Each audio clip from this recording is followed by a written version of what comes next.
주유소 기름값을 보고 네. 투자를 떠올렸다는 건 이미 투자의 고수가 되신 것 같은 느낌이 드네요. 원자재는 이런 약점이 있어요. 뭐냐면 이자나 배당이 안 나온다는 거예요. 선물에 투자하는 방법이 가장 일반적입니다. 그리고 이 선물 투자가 보편화되면서 사람들이 원자재 투자에 접근하기 좀 편해진 것도 있죠. 원자재 투자하실 때 제일 신경 쓰셔야 될 것은 바로 이겁니다. 뭐냐면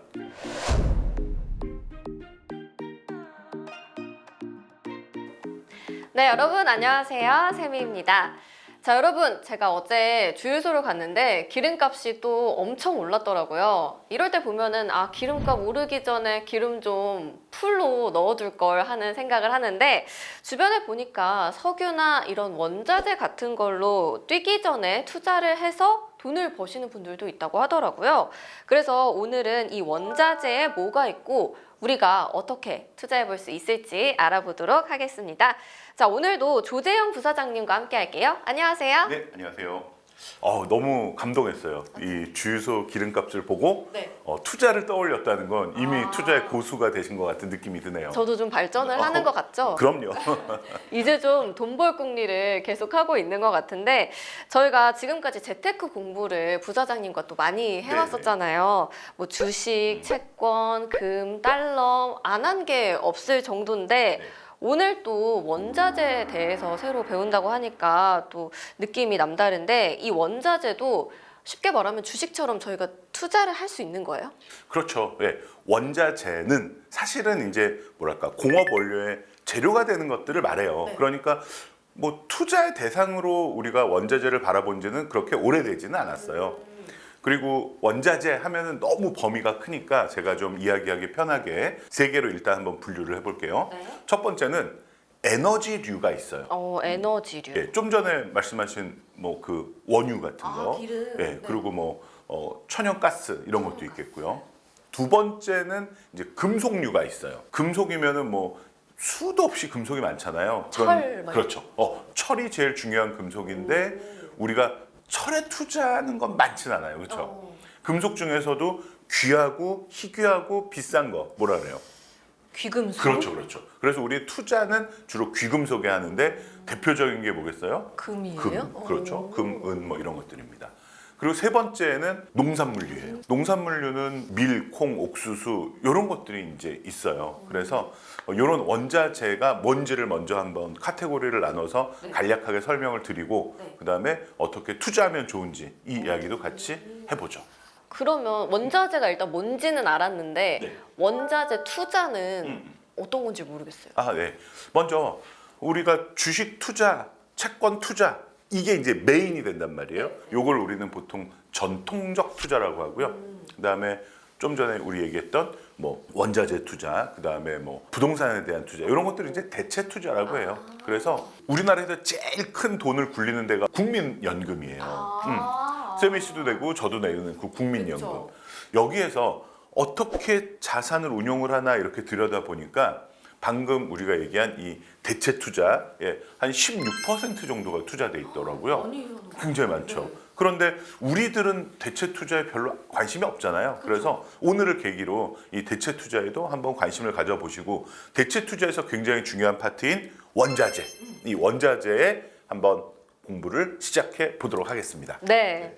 그러면 이 원자재 안에서도 세 가지로 나눈다고 하셨거든요. 네. 에너지, 금속, 농산물류. 그렇죠. 그 중에 첫 번째로 에너지류에는 어떤 것들이 있는 거죠? 네, 에너지도 크게 이게 참 세 가지가 많이 오늘 나올 거예요. 또 세 가지. 또 세 가지가 있어요.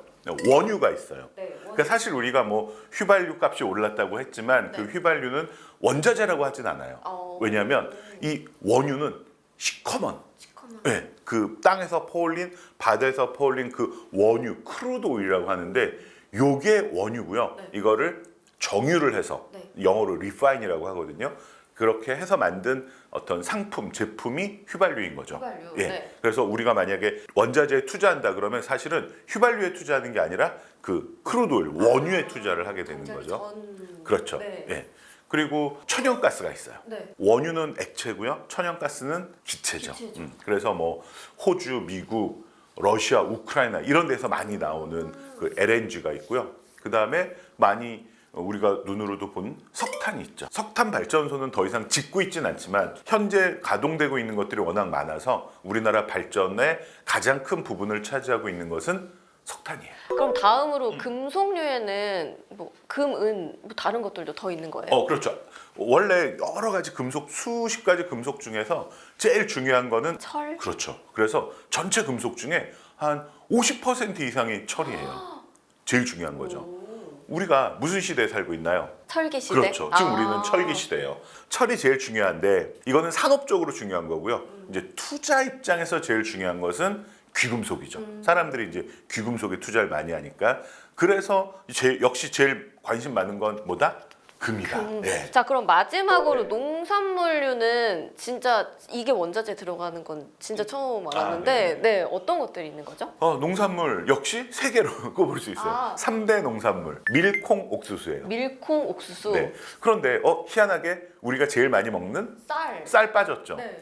왜지 하고 알아봤더니 경작되는 온 인류가 경작하는 농산물은 대부분 이제 사료로 쓰이는 거예요. 사료. 네네. 아. 그래서 동물들이 많이 먹고요. 사람이 먹는 거는 극히 일부래요. 아, 그래요? 그래서 쌀이 이제 좀 빠지고요. 밀콩, 옥수수가 3대 농작물로 우리가 부르고 있습니다. 제일 많이 경작도 되고 또 투자의 대상이기도 합니다. 밀콩, 옥수수, 쌀이 못 껴서 좀 아쉽긴 하지만 네, 네. 그렇군요. 자, 그러면 이제 우리가 원자재에 대해서 알아본 것 같은데 네. 원자재 투자를 네. 어떻게 해야 되나요? 좋습니다. 자, 이제부터 본론인데요. 네. 원자재 투자하실 때 제일 신경 쓰셔야 될 것은 바로 이겁니다. 뭐냐면 역시 또 몇 가지? 세 가지. 세 가지입니다. 오늘은 세 가지입니다. 다. 첫 번째, 원자재 실물에 투자할 거냐, 원자재 선물에 투자할 거냐, 선물. 예, 원자재 관련된 회사 주식에 투자할 거냐. 요 세 가지를 구분을 하셔야 돼요. 자, 무슨 얘기냐? 내가 금에 투자하고 싶어요. 네. 그러면은 금을 직접 사는 방법도 있겠죠. 그렇죠. 또는 금을 직접 사는 펀드를 할 수도 있겠죠. 그렇죠. 금을 직접 거래하는 뭐 한국거래소 금 투자 이런 것도 있을 거예요. 네. 금 현물에 투자하는 방법인데 얘는 또 장단점이 있어요. 뭘까요? 현물에 투자하면 보관을 하고 또 지켜야 될 거 아니에요. 그렇죠. 금 정도는 괜찮은데 만약에 옥수수에 투자하고 싶다. 옥수수를 막 창고 집에 있어요? 없잖아요. 그러면은 창고를 빌려서 보관해야 되고 거기에 불이 나면 안 되니까 보험도 들어야 되고 그렇죠. 이게 신경이 굉장히 많이 쓰여요. 그래서 현물로 보관할 수 있는 게 그렇게 많지는 않아요. 대부분 금속류 정도만 이제 현물로 보관합니다. 자, 그러면 이런 불편함을 좀 없애기 위해서 선물, 퓨처스에 투자하는 방법이 있습니다. 왜 우리 주식 선물은 저랑 얘기한 적 있잖아요. 선물 거래. 그렇죠, 네. 그렇죠. 이런 것처럼 원자재 선물에 투자하는 경우가 대부분이에요. 왜냐하면 이거는 현물을 보관할 필요도 없고 보관 비용이 들어가는 것도 아니고 그래서 선물에 투자하는 방법이 가장 일반적입니다. 그리고 이 선물 투자가 보편화되면서 사람들이 원자재 투자에 접근하기 좀 편해진 것도 있죠. 그래서 선물 투자는 주로 이제 우리나라는 한국거래소 안에 주식 투자도 하고 금 선물도 투자하고 이렇게 할 수 있지만 외국은 주식 채권을 거래하는 증권거래소가 따로 있고요. 선물 거래하는 상품거래소가 또 따로 있어요. 네, 그래서 뭐 시카고 상품거래소, 런던 상품거래소 이런 것들이 따로 있다는 것도 알아두시기 바랍니다. 왜냐하면 우리나라에서 원자재 선물을 투자할 수 있는 게 금밖에 없어요. 나머지는 없어요. 왜요? 직접 투자할 수 있는 게 왜 우리나라 시장이 좀 작아서 이게 뭐 거래가 잘 안 돼요. 그래서 예를 들면 원유 선물, 콩 선물 이런 거를 한국에서 거래할 수 없어요. 다 미국이나 영국이나 여기서 거래를 해야 돼서 그런 점도 좀 알아두시면. 물론 우리나라에서 거기에 투자하는 금융상품을 가입할 수는 있습니다. 근데 직접 투자하기는 좀 불편해요. 그리고 또 세 번째. 세 번째는요. 이런 농산물에 관련된 회사가 있을 거 아니에요. 회사. 네, 이 회사들의 주식을 사는 겁니다. 예를 한번 들어볼게요. 네. 금 하면은 금을 캐서 파는 회사가 있어요. 소위 말해서 금광회사라고 해요. 금광회사. 네, 주로 당연히 한국에는 없고요. 없어요. 네, 미국의 베리 골드, 뉴몽트 뭐 이런 아주 유명하고 어마어마하게 큰 그런 금광회사가 있어요. 이런 주식을 살 수도 있고요. 또 농산물 같은 경우도요. 농산물 이 글로벌 시장이 참 특이한 게요. 4개 회사가 전 세계 농산물 유통의 80%를 꽉 잡고 있어요. 완전 독과점이죠. 네. 그래서 보통 ABCD라고 부르는데 네. 그 회사가 아처 데니얼스 미들랜드라는 회사, 그 다음에 번지 글로벌이라는 회사가 있어요. 이 두 회사는 미국 주식시장에 상장돼 있어요.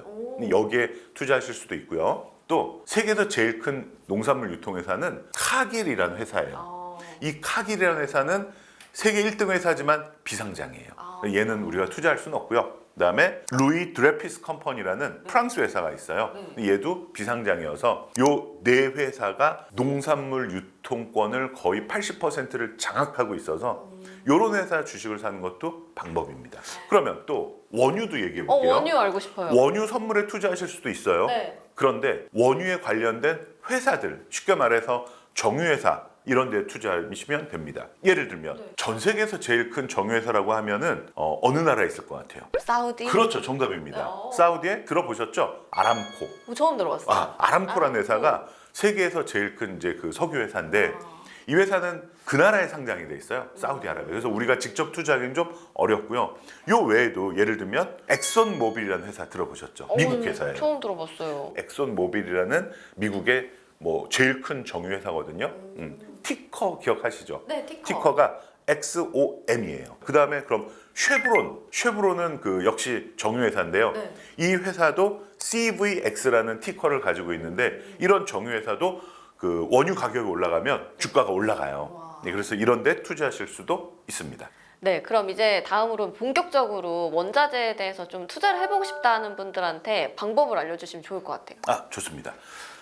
제일 편하게 접근할 수 있는 방법은 원자재 펀드에 가입하는 겁니다. 펀드. 예, 원자재 펀드. 요거는 뭐 은행에 가셔도 해도 네. 좋고 증권회사에 하셔도 됩니다. 그런데 펀드에 가입할 때 실물에 투자하는 펀드냐, 그렇죠? 선물에 투자하는 펀드냐, 그 회사 주식에 투자하는 펀드냐. 요거는 좀 확인을 해보시고요. 네. 그 다음에 원자재가 벌써 크게 보면 세 가지. 요 안에서도 막 나뉘었잖아요. 그러니까 어떤 원자재 펀드는 원유에만 투자하는 펀드도 있고요. 에너지에 투자하는 펀드도 있고요. 전체적으로 투자하는 펀드도 있단 말이에요. 원자재 통으로요? 그렇죠. 예. 그래서 내가 투자하고 싶은 게 원유냐, 콩이냐, 금이냐 이렇게 딱 정해져 있으면 거기에 투자하는 펀드를 찾아야 될 거고요. 나는 전체적으로 모르겠는데 이런 기후 변화라든지 이런 것 때문에 농산물들이 전체적으로 가격이 오를 것 같아. 그러면 농산물에 골고루 투자하는 펀드를 찾으시면 될 거예요. 이해되셨죠? 네, 네. 예. 그래서 지수들이 좀 몇 가지가 있어요. 그래서 원자재 전체 투자하는 지수가 가장 유명한 거는 S&P GSCI 지수라는 게 있어요. S&P가 옆에 붙네요. S&P 네. 기억나시죠? 네, 그럼요. 스탠다드 앤 푸어스라는 회사에서 하는데 GS가 이것도 들어보셨을 거예요. 골드만삭스예요. 많이 들어봤어요. 그렇죠? 그다음에 C가 커머더티예요. 원자재라는 뜻이에요. 그래서 S&P에서 골드만삭스랑 만든 지수인데 뭐에 대한 지수냐? 커머더티 인덱스다. 이렇게 보시면 됩니다. 그래서 이런 지수도 있고요. 뭐 이외에 비컴 지수라는 것도 있고 CRB 지수도 있고 RICI 지수 뭐 이렇게 여러 가지 지수가 있는데 이 지수들은 원자재 전체 투자하는 지수예요. 뭐 각각의 특징은 좀 다른데요. 그래서 이렇게 전체 투자할 거냐 아니면 세 가지 나눈 거 에너지냐 네. 농산물이냐 금속이냐 네. 이렇게 나눌 수 있고 내가 콕 집었다면 금이냐 원유냐 구리냐 이렇게 콕 집을 수도 있습니다. 그 다음에 이제 펀드 말고 주식의 장점과 펀드의 장점을 딱 다 만들어 놓은 거 뭐였죠? 우리 제일 많이 공부한 거. ETF. 그렇죠. 예, ETF가 주식 채권에 투자하는 것뿐만 아니라 원자재에 투자하는 ETF들도 있어요. 특히 요 ETF 중에 제가 조금 특이해서 추천드리고 싶은 게 뭐냐면 네. 실물에 투자하는 게 굉장히 힘들다 그랬잖아요. 힘들죠. 네, 그런데 실물에 투자하는 ETF가 우리나라에 2개 정도가 있어요. 우리나라예요? 네, 예. 뭐냐? 에이스 KLX 금 현물 ETF. 금이구나. 네, 요거는 금 현물에 투자하는 거고요. 네. 또 하나는 타이거 구리 실물 ETF도 있어요. 그래서 요 실물에 투자하는 ETF도 있다라는 거. 네. 물론 대부분의 원자재 투자 ETF는 어디에 투자할까요? 선물에 투자합니다. 예. 자, 그런데 조금 생소한 개념이실 수 있는데 ETN이라는 게 있어요. ETN. 네. ETF는 Exchange Traded Fund고요. 네. ETN은 Exchange Traded Note예요. 네, 노트가 채권이라는 뜻이 있어요. 그래서 이 노트는 조금 펀드하고는 좀 다른 게 이 ETF는 어디에서 만드는 거죠? 자산운용사에서. 네네. 그런데 ETN은 증권회사에서 발행하는 거예요. 그래서 증권회사 이렇게 약속을 하는 거예요. 내가 이거 ETN 발행할 테니까 이거 사면 뭐 구리 ETN이다. 그러면 구리 가격 올라가는 만큼 내가 수익률을 줄게라고 약속을 하는 거예요. 그런데 ETF는 그거를 사잖아요. 네. 그러니까 실물이 있어서 자산운용사가 만에 하나 망하더라도 내가 투자한 거는 그대로 남아 있어요. 그런데 증권회사는 이 증권회사가 약속을 한 거니까 망하면 못 받는 리스크도 있을 수 있어요. 다 날아가는 거예요? 네. 근데 ETN은 아무나 발행 못 하고 튼튼한 증권회사만 발행하기 때문에 걱정은 안 하셔도 돼요. 그래요? ETN은 그 대신 장점도 있어요. 괴리율이 있고요. 추적 오차라는 게 있다고 했었어요. 그쵸. 네. 그래서 괴리율은 내가 비싸게 사고 싸게 사는 거예요. ETF를. 근데 추적 오차는 그 추종 지수와 NAV의 차이를 추적 오차라고 했어요. 그래서 이걸 따라갈게 그랬는데 이거 따라가는 포트폴리오를 만들었는데 이게 차이가 조금씩 있다 그랬어요. 네네. 이걸 추적 오차라고 했는데 ETN은 이걸 줄게라고 약속을 했지 직접 이거를 내가 가지고 있는 건 아니기 때문에 추적 오차가 없어요. 정확하게 약속된 가치를 보유할 수 있다. 이게 장점이에요. 네. 이해했습니다. 네. 이해했습니다. 그래서 우리나라는 사실 원자재 ETF는 많지 않아요. 그리고 원자재는 ETN이 훨씬 더 많아요. 많아요? 네. 그래서 ETN은 제가 조사해 봤더니요. ETN 전체 시장 중에서 원자재에 투자하는 게 한 30% 돼요. 엄청 많은데요? 많죠. 네. 그래서 대부분 주식이나 채권에 투자하시는 분들은 ETF로 많이 하시잖아요. 네네. 원자재 주식처럼 이렇게 투자하시는 분들은 ETF보다는 ETN으로 많이 합니다. 예. 그래서 이런 특징이 있다라는 거 알아두시는데 유의점도 있어요. 어떤 거죠? 혹시 니켈 들어보셨어요? 뭐 철, 구리, 니켈 그렇죠. 이런 그런 네. 그 금속인데 이 니켈이 2차 전지에도 쓰이고 이러다 보니까 네. 가격이 어마어마하게 올라간 적이 있어요. 어마어마하게 올라가면 인버스 ETN은 반대로 하니까 네, 어떻게 네. 되겠어요? 내려가죠. 죠 그런데 그것도 2배. 2배면 폭락을 하겠죠. 네. 그래서 2022년 3월에 니켈 값이 폭등을 하는데 2배짜리 인버스 ETN이 있었어요. 네네. 너무너무 폭락을 한 결과 상장 폐지됐어요. 이런 일도 있었어요. 그래서 ETN은 조금 조심하시긴 하셔야 돼요. 그 레버리지 같은 것들 조금 조심하시긴 하셔야 됩니다. 제가 2024년 12월 31일 기준으로 조사를 해봤더니요. 원자재 ETF 금속이 한 11개 있다면 네. ETN은 57개가 있어요. 엄청 많네요. 장난 한 5배가 넘죠. 네. 농산물 ETF가 3개라면 농산물 ETN은 18개예요. 와, 진짜. 6배죠. 에너지 ETF가 4개라면 에너지 ETN은 놀라지 마세요. 53개가 있어요.